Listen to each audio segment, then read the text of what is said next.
What's up everyone, Arif here. Today I'm going to be showing you quickly how to do single prints on a multiple print job. So I'm doing this for a friend's wedding. She sent me this model and we're going to quickly blow this up to the size that she needs. So I think it's like 77. Okay, and then we're going to quickly just turn this so that way it's upright. Okay, perfect. Now that we have this, I want to quickly move it off to the side here, and I'm going to do Control M to multiplicate it, and we're going to do 2 of them, right?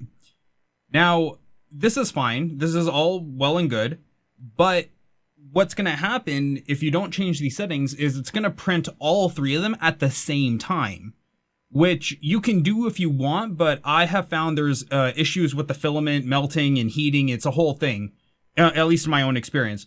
Either way, that's not what you're here for. Come down to, actually, we're going to go into Preferences at the top here. This is for Windows.